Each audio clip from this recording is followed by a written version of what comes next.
3편 말씀은 참 많은 성도님들이 좋아하는 말씀이고요. 또 이 말씀을 참 또 묵상하고 또 암송도 하고 늘 가까이 대하고 그러한 말씀입니다. 이 말씀은 다윗의 시로서 이루어져 있고 그러나 내용상으로 보면은 간증이기도 하고 고백이기도 하고 또 감사 찬양이기도 하고 또 하나님이 어떤 분인가에 대한 증언이 되기도 하는 정말 종합적인 의미를 담고 있는 말씀입니다.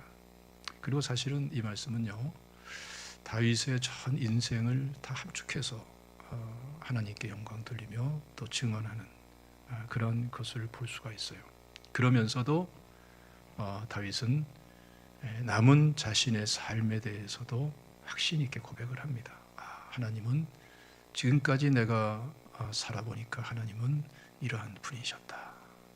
그리고 앞으로도 이러한 분이시다. 지금까지 내게 이러한 은혜를 주셨다. 앞으로도 이러한 은혜를 하나님이 변함없이 주실 것이다. 라는 이 큰 확신이 또한 담겨 있는 말씀인 것입니다.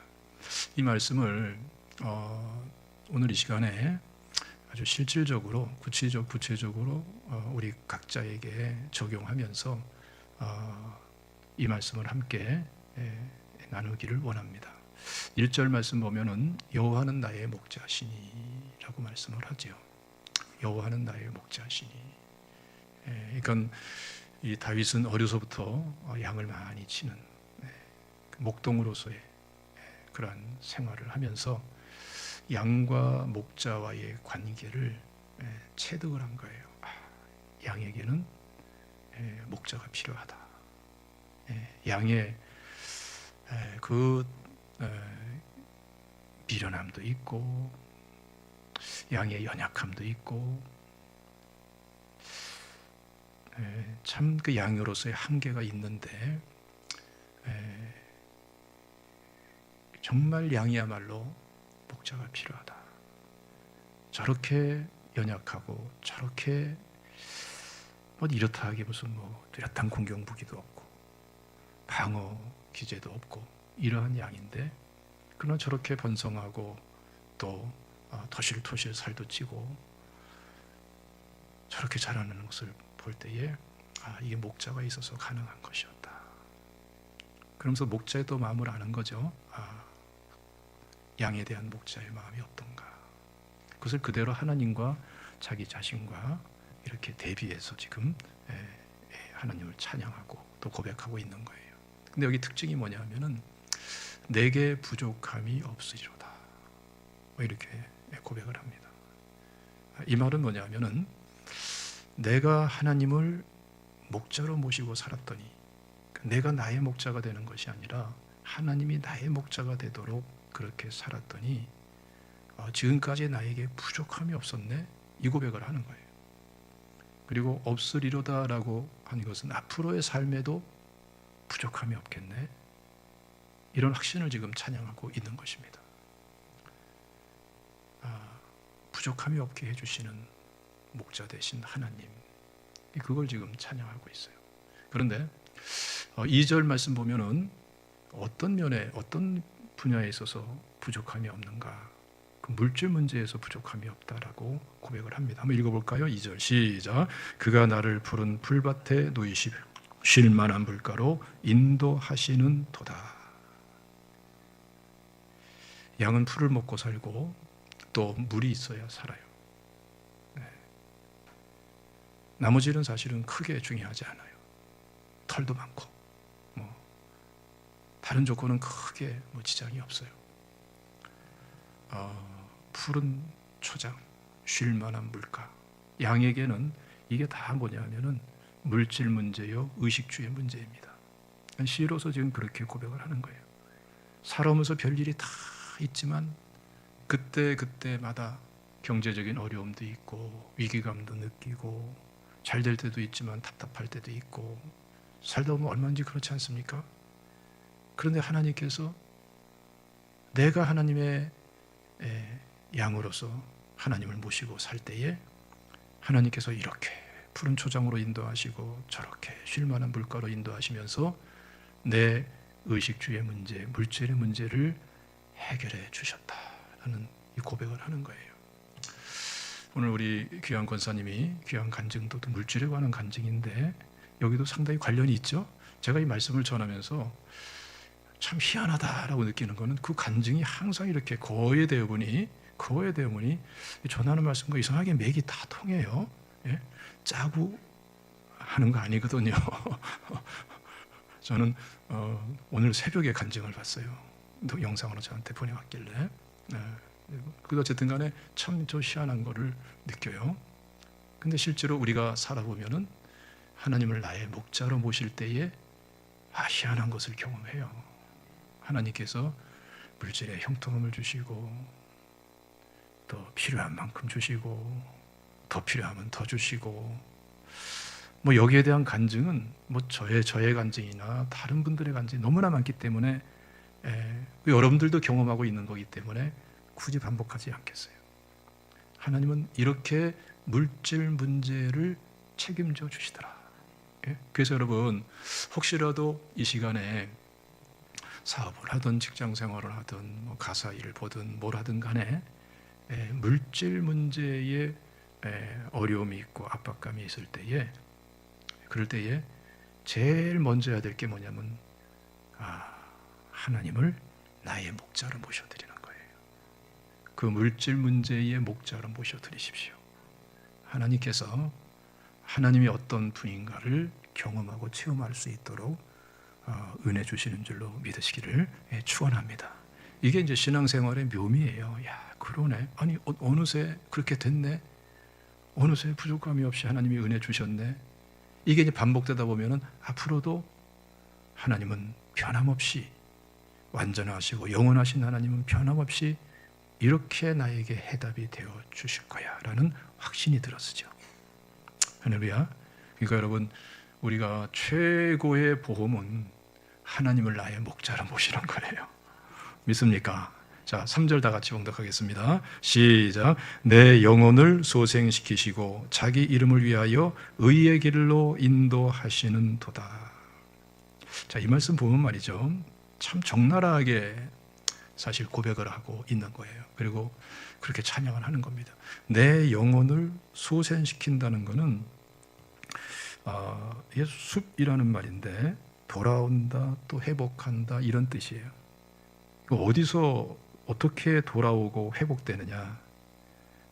하반절 말씀 보면은 자기 이름을 위하여 의의 길로 인도하시는 도다. 의의 길로 인도하시는다. 그 의롭지 않은 길을 갔다는 거예요. 올바르지 않은 길을 갔다는 거예요. 우리가 살면서 그럴 수가 있죠. 뻐젓이 알면서 옳지 않은 길을 갈 수 있어요. 또 실수로도 갈 수가 있어요. 그런데 모든 잘못과 죄가 그렇듯이 죄라는 거는요 속박의 힘이 있어요. 죄를 지면 거기에 묶여버립니다. 그렇죠? 묶여버려요. 눈에는 보이지 않는데 죄를 지면 죄가 어느새 속박을 해요. 묶여버려요. 그래서 회개가 중요한 거예요. 회개해야 자유함이 있어요. 근데 그 회개가 쉽습니까? 은혜로울 때는 그리고 적절할 때는 그저 회개도 쉽지만 진짜 속박된 상태에서는 회개할 마음도 없을 수가 있는 것이 인간이에요. 그게 인간입니다. 기도문도 안 열리고 회개문도 안 열리고 그리고 계속해서 심령은 침체하고 더 깊은 속박으로 묶여가고 그러나 그럴 때도 어떻게 우리가 이러한 문제의 실마리를 푸느냐. 이 다윗은 그 체험이 있는 거예요. 여호와는 나의 목자이십니다. 바로 이거예요. 내가 나의 목자가 아니라 서로 의도적으로 죄를 져서 죄에 속박되어 있다 하더라도 내 스스로 헤쳐나올 수는 없어요. 거기 한계가 있습니다. 그러나 하나님이 나의 목자가 되어주시되 나의 옳지 않음에서도 여기서 헤어나오는 데에서도 목자가 되어주세요. 목자는 여러분 안전하게 보호하기도 하고 또 정말 바른 길로 인도도 하고 그러면서 푸른 초장 쉴 만한 물가로 가게 하고 양이 모르는 것을 이미 다 알고 있고 안내자가 되어주고. 그래서 여러분, 우리가 아무리 영적으로 무지하고 미숙하다 하더라도 회복이 필요한 현장에서, 올바름으로 돌아가야 될 현장에서 하나님을 나 자신의 목자로 모신다면 하나님께서는 반드시 거기서 헤쳐나올 수 있도록 은혜 허락하시는 줄로 믿으시기를 축원합니다. 다윗도 이 간증을 하는 거예요. 다윗이 완전한 사람 아닌 거 아시죠?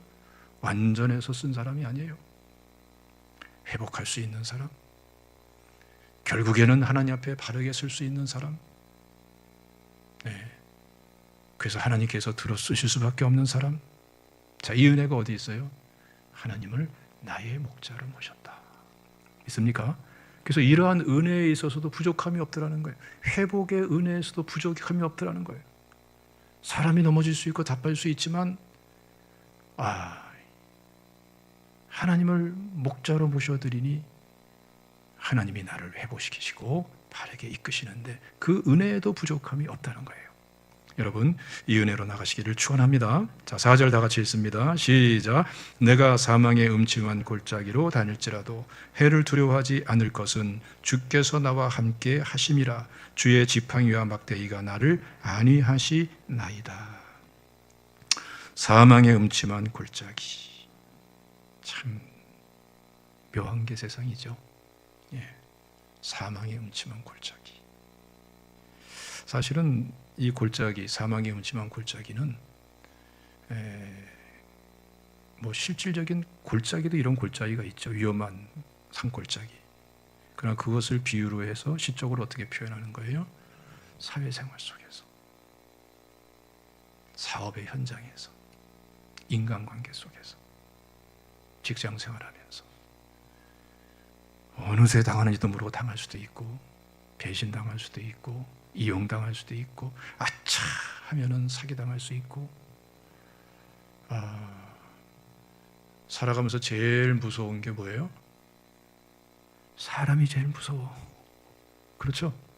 사람이 제일 무서운 거야. 사람이 제일 무서운 게 사람이야. 이 사망의 음침한 골짜기. 이런 골짜기로 다닐 때에 여기에서 해받는 것을 두려워하지 않는다. 그 고백을 하고 있는 거예요. 지금 여러분, 내가 이 험한 세상 살려니 지혜도 부족하고 지식도 부족하고 참 능력도 스펙도 부족하고 가진 것도 유별나게 더 많이 가진 것도 없고 인맥도 별로 없고, 아이고 나는 그냥 이리 치이고 저리 치이고 이렇게 이용당하고 저렇게 이용당하고, 그러면서도 분별이 없고 분별력에 한계가 있고, 우리가 사실은 굉장하게 사는 것 같지만 한 번만 더 이렇게 생각하고 또 한 번만 이렇게 생각하면은 알죠. 내가 얼마나 미련한 존재인가, 이 세상을 감당하기에 얼마나 무기력한 존재인가. 몰라요? 알아요. 그냥 평소에는 잘 못 느끼는데 진짜 한번 생각해 보세요. 정말 생각해보면 정말 이 세상을 살아가고 감당하기에 내가 얼마나 무기력한 존재고 얼마나 무지하고 얼마나 정말 무지몽매하고 무식하고 능력 없고 부족하고, 세상이 그렇게 만만치 않다고요. 특정한 사람만 그런 게 아니라 모두가 다 그래. 그래서 그런 말이 있지 않습니까? 실질적으로 세계적인 CEO, 보통 그런 경영자가 아니라 세계적인 기업의 CEO에 여러분 60-70%가 자살한대요. 거기까지 가면 뭐가 다 되는 줄 알았더니 가보니까 더 큰 절망이 있어.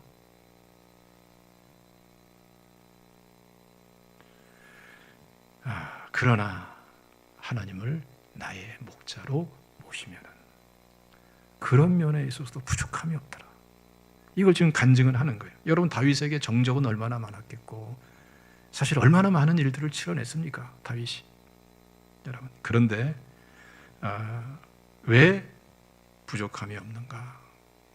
하나님을 나의 목자로 모시니까 하나님께서 나와 함께 하시더라 이거예요. 예? 그러니까 여러분, 하나님, 나 부족합니다. 나 중과부족입니다. 나 지혜도 부족하고요, 실수도 많이 하고요, 허물도 많습니다. 그런데 더군다나 나는 하나님 나와 함께 한다는 확신도 없습니다. 굉장히 절망스럽죠.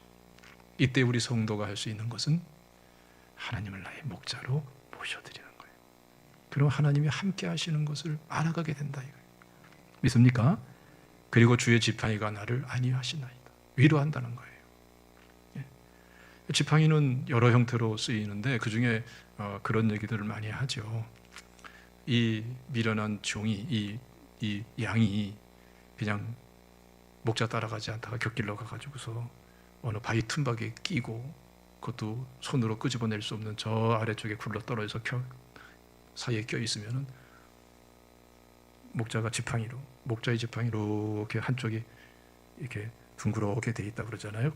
그 목자기로 몸이나 목을 갖다 이렇게 해가지고서 끄집어 올려주고, 그러면은 양에게 얼마나 큰 위로가 되겠어요. 그렇죠? 근데 지팡이만 위로가 되는 것이 아니라 막대기도 위로가 돼요. 막대기는 뭐예요? 다른 데로 가려고 하면 툭툭 치워주는 거예요. 예? 예, 치주는 거예요. 곁길로 가고 무리를 떠나려고 그러고 그러면은 툭툭 좀 그러면 또 좋아한다고요. 예? 근데 툭툭 치는 게 약간의 충격은 있지만 그때부터는 뭐가 있어요? 양의 마음에 안도감이 있어. 내가 지금 무리를 떠나지 않고 바라가고 있구나. 예. 위로가 이렇게 주어지는 거예요. 그러니까 하나님의 위로는 어떤 때 주어지는가? 우리가 잘했을 적에도 하나님의 위로가 있지만, 지금 여기서 말씀하는 것은 우리가 허물이 많고 부족하고 어리석고 그래서 스스로 함정에 빠지듯이 위기에 처했을 때에, 그리고 어려운 일로 스스로가 잘못된 선택으로 갈 때에 하나님은 지팡이로 건져주시고 막대기로 방향을 제시해 주면서 견책도 하면서, 그러면서 우리가 바른 길로 가면서 마음이 편안하게 해주시고, 하나님과의 관계도 편안하고, 환경과의 관계에도, 위기 상황에서의 관계도 편안하고 하면서 진정한 위로가 있게 해주시는데, 이 점에 있어서도 부족함이 없더라 이거예요. 그러니까 여러분, 하나님을 나의 목자로 모시고 산다는 게 얼마나 놀라운 은혜인가. 이거를 날마다 경험하고 누릴 수 있는 것이 우리 그리스도인인 줄로 믿으시기를 축원합니다. 자, 5절 다 같이 읽습니다. 시작. 주께서 내 원수의 목전에서 내게 상을 차려 주시고 기름을 내 머리에 부으셨으니 내 잔이 넘치나이다. 자, 이제는 더 극단적인 상황입니다. 내 원수의 목전에서. 원수는 어떤 정도의 사람일까요? 뭐 그런 말 하잖아요. 철천지 왼수. 철천지. 그때 원수라는 발음을 그냥 하는 것도 시원찮아서 왼수라고 발음이 나가지 않습니까?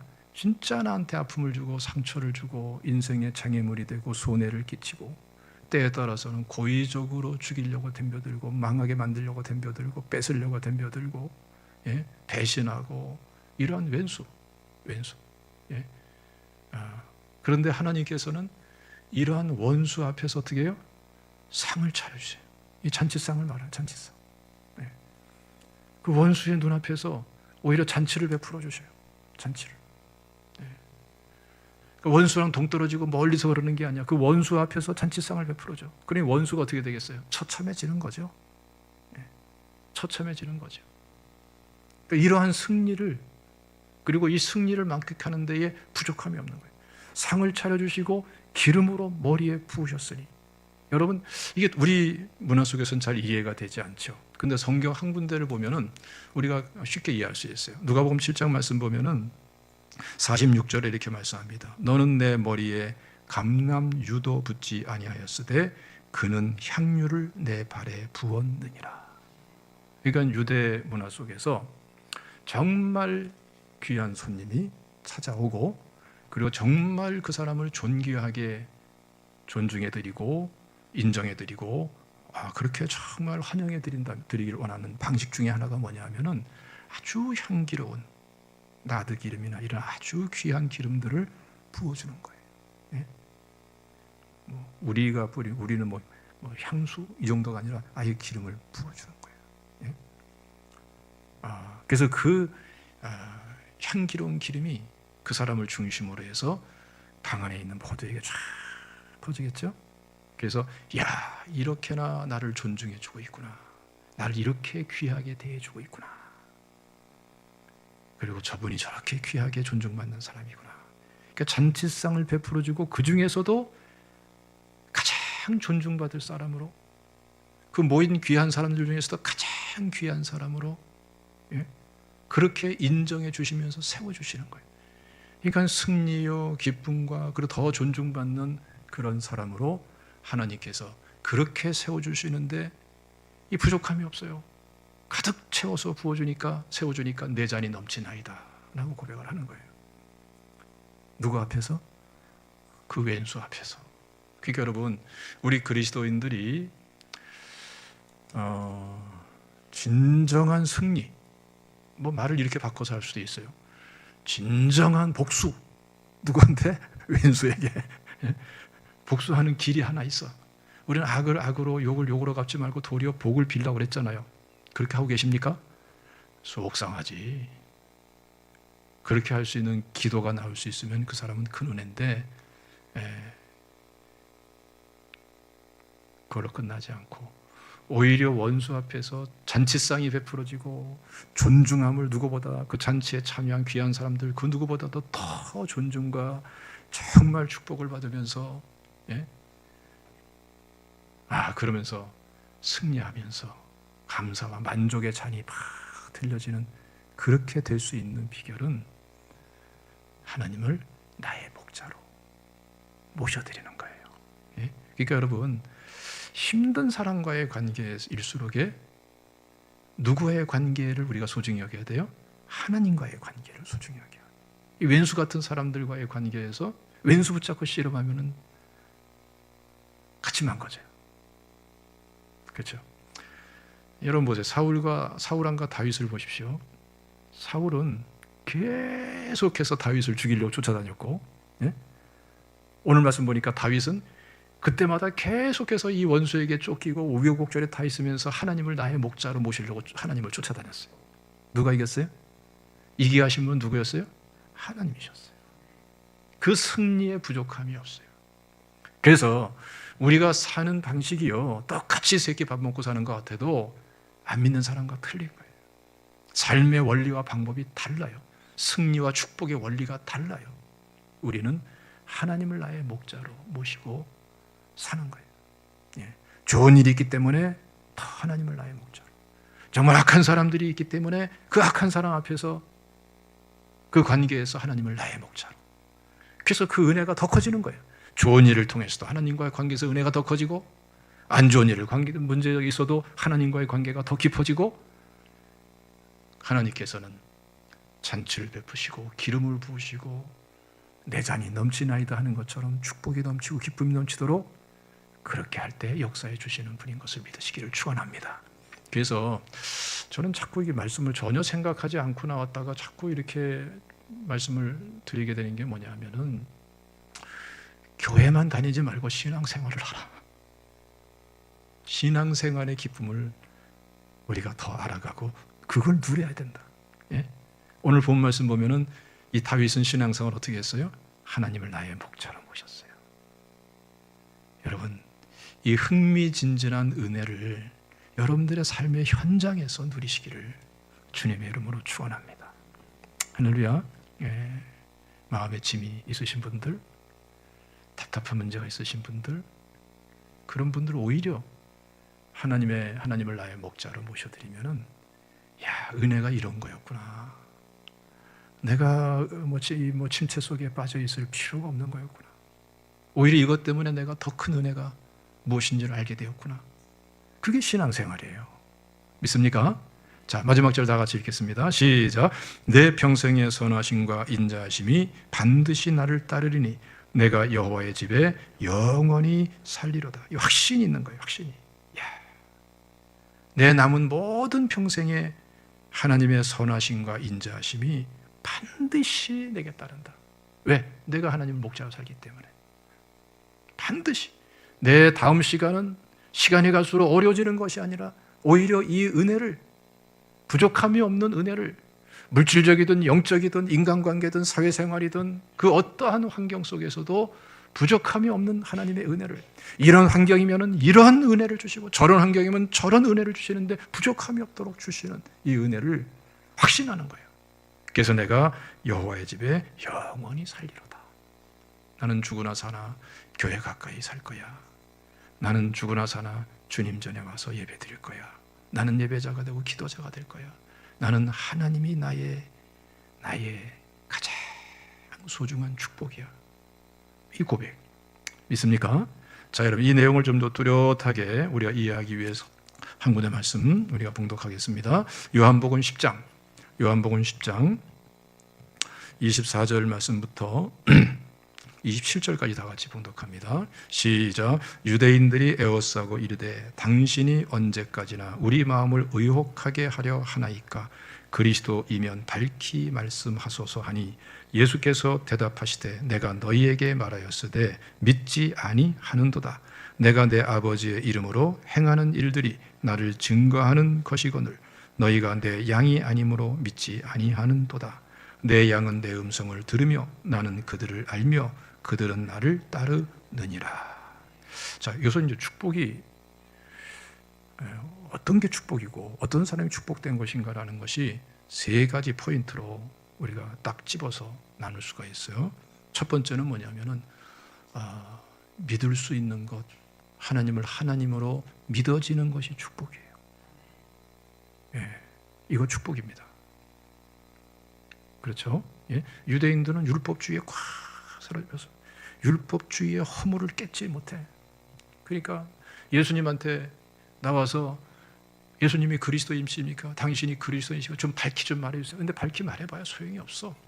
이 사람들은 거기에 꽉 잡혀가지고 예수가 예수인 줄 모르고 예수가 그리스도인 줄 믿질 못해.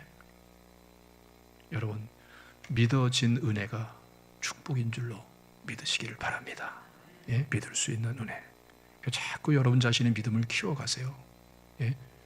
율법주의적인 이런 생각들, 너저분한 세상 생각들 걷어낼수록에 진리는 드러나게 될 줄로 믿습니다. 뿐만 아니라 또 한 가지는 내 양은 내 음성을 들으며, 하나님 말씀이 들려오는 게 축복이에요.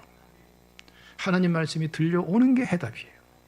여러분, 정말 순간순간 그러한 과제가 있을 때마다 하나님 말씀을 구하세요. 저는 지난 주간에 우리 전 목사님이 새벽 담당하셨습니다만 그 새벽 말씀을 통해 가지고 시편 말씀이 새록새록 들려오는데 그날의 아주 중요하고 어려운 난제에 탁탁 맞게 들려오시는 거예요. 전 그 체험을 지난 한 주간 동안 했어요. 예? 그 말씀이 들려오는 거예요. 그래서 내가 혼자 생각해, 이게 축복이다. 예. 그러니까 하나님을 나의 목자로 모시는 사람에게 축복은 하나님 말씀이 들려오는 거예요. 믿습니까? 예. 이 은혜를 사모하세요. 예. 그래서 이렇게 뭐 답답하다, 막막하다, 어렵다, 복잡하다. 여러분, 제가 늘 편안할 것 같아요? 아니요. 담임 목사 입장에서 끊임없이 어려운 난제들을 헤쳐나가야 돼요. 예? 어떻게 인간적으로 생각하면 저는 그런 생각할 때가 많아요. 내가 불쌍해. 그런 생각 해보셨어요? 예? 우리 목사님 불쌍해. 뭘 알아야 불쌍하다고 생각하지. 근데 저는 끊임없이 닥쳐오는 그런 도전들을 헤쳐나가고 해야 된다고. 이걸 누가 알아요? 수십 년 같이 신앙생활하는 장로님들도 몰라. 장로님들 안 계시죠? 물어봐, 모르지. 몰라, 그거는. 몰라. 그 담임 목사가 갖고 있는 또 계속해서 끊임없이 감당해야 될 그런 난제들이에요. 이 교회가 교회로서 이끌어지고 교회로서 그저 하나님 앞에 교회답게 세워지려고 조금이라도 노력한다는 게 그게 쉬운 줄 아십니까? 절대로 그렇지 않습니다. 그러나 그 순간순간마다 그 하나하나 일마다 오히려 은혜가 될 수 있는 게 뭐냐면 말씀이 들려오는 거예요. 그게 해답이 된단 말이죠. 그 말씀의 길을 간단 말이죠. 있습니까? 그래서 한 가지 더 말씀을 하죠. 내 양은 내 음성을 들으며 나는 그들을 알며 그들은 나를 따르느니라. 그러니까 말씀을 통해서 또 성령의 인도를 따라서 우리가 주님을 나의 목자로 모시고 주님을 따를 때에, 그럴 때에 시편 23편의 말씀은요, 다윗만을 위한 말씀이 아니에요. 다윗을 통해서 우리 개개인에게 주시는 말씀이에요. 그런데 이것이 단순하게 문자적으로 주는 것이 아니라 예수 그리스도는 어제나 오늘이나 영원토록 변함이 없느니라 말씀처럼 완전하신 사랑, 완전하신 능력, 완전하신 존재로서 영원히 함께 하시는 그 변함없는 하나님의 은혜가 주님을 목자로 모신 우리에게 동일하게, 다윗에게 주어진 은혜가 동일하게 주도록 역사하시는 분이 하나님이세요. 믿습니까? 그래서 여러분, 믿어질 때 감사하세요. 야, 믿어주는구나. 믿을 수 있구나. 내가 제대로 더 믿음을 세워나가야지. 말씀이 들려올 때 진짜 감사하세요. 믿습니까? 주님을 따를 수 있을 때에 진짜 감사하세요. 여기서부터는 해답이 시작되는 거예요. 기도하겠습니다.